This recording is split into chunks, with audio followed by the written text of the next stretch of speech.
तो आज की क्लास में हम लेडर का सेकंड क्वेश्चन करने वाले हैं।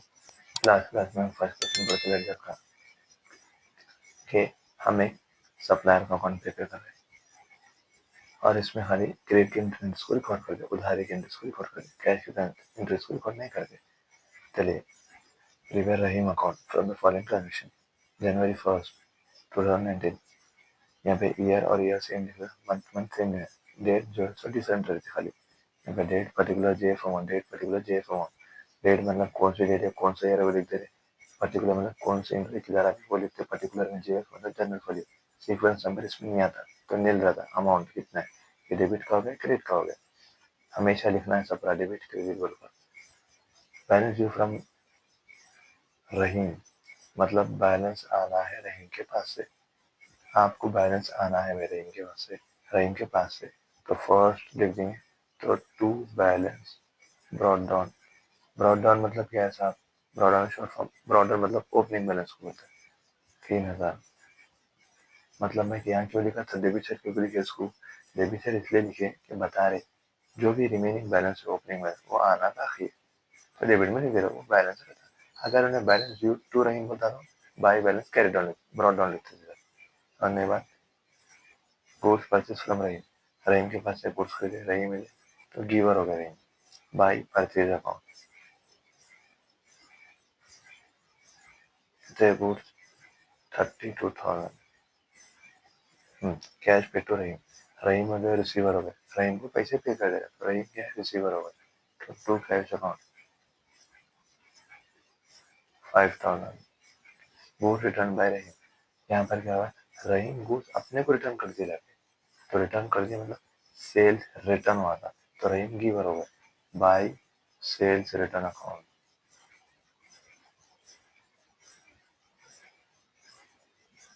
रिटर्न बाय मतलब उन्होंने अपने को रिटर्न कर दिया। Pay to Rahim by cheque, Rahim को पे कर दिया तो रहीम रिसीवर हो, किससे पे करे, चेक तो बैंक लिखेंगे। देन टू बैंक अकाउंट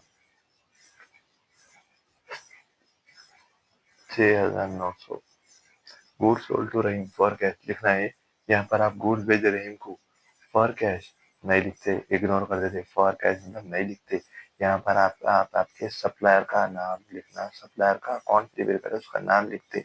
और किस बेसिस पे लिखते कि उन्हें अपने पास से गुड्स खरीदा उधारी पे, या परचेज कराया, खरीदा, बेच रहा। फर्नीचर परचेज, फर्नीचर फ्रॉम रहीम, रहीम के पास से खरीदे तो रहीम गिवर हो गए। भाई क्या खरीदे, फर्नीचर। जब अपने गुड्स का नाम दिया तो नाम लिखना। अगर उन्हें खाली परचेज गुड्स बोला तो गुड्स खाली परचेज लिखते। जब उन्हें फर्नीचर बोल के मेंशन कर रहा तो नाम लिखना उसका, गुड्स का। गुड्स सोल्ड टू रहीम, यहाँ पे रहीम को सोल्ड कर दिया, रहीम रिसीवर हो गया। तो टू सेल्स अकाउंट कितना, 500। ठीक है, जब भी डेबिट से सेट करेंगे टू लिखेंगे, जब भी डेबिट से सेट करेंगे बाय लिखेंगे। अब यहाँ पर टोटल करेंगे डेबिट का क्रेडिट का। चलिए हम यहाँ पर क्या करें, डेबिट का टोटल और क्रेडिट का टोटल कर लिए। यहाँ पर ये डेबिट का टोटल, ये क्रेडिट का टोटल कर लिए।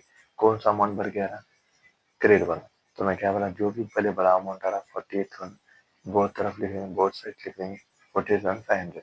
मतलब ये क्या हो गया आपका, ये आप इतना अमाउंट जो भी है पूरा टोटल जो क्रेडिट की एंट्री जो भी रहेंगी, आप इतना अमाउंट पे करना है, टोटल 48,500 पे करना है। लेकिन अब एक्चुअल में पे करेंगे कितना, 15,400 रुपये। तो आप क्या करेंगे, आप टोटल आपको 48,500 पे करने का था, लेकिन एक्चुअल में इतना पे करे, इतने आइटम ही पे करे, तो रिमेनिंग बैलेंस कितना बचा वो लिखते। I was on. तो आप रिमेनिंग बैलेंस क्या करते हैं, डेबिट को क्रेडिट से माइनस करके लिख देते हैं। ठीक है, तो यहाँ पर अपने को बैलेंस का हमारा टू बैलेंस कैरी डाउन 33,100।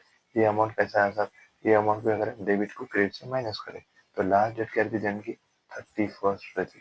ठीक है, मैंने डेबिट साइड क्यों लिख रहे, रीजन क्या डेबिट साइड लिखने का, डेबिट साइड इसलिए बता रहे हैं आप कि मेरे को जो भी रिमेनिंग बैलेंस आना था इतना आना बाकी है बोल के बता रहे। टोटल मेरे को इतना आने का था, लेकिन एक्चुअल में आया कितना, 15,400। फिर इन दोनों को माइनस कर बच रहा कितना एक्चुअल का, इतना अमाउंट बच रहा है एक्चुअल अमाउंट बोल के बता दें। ठीक है।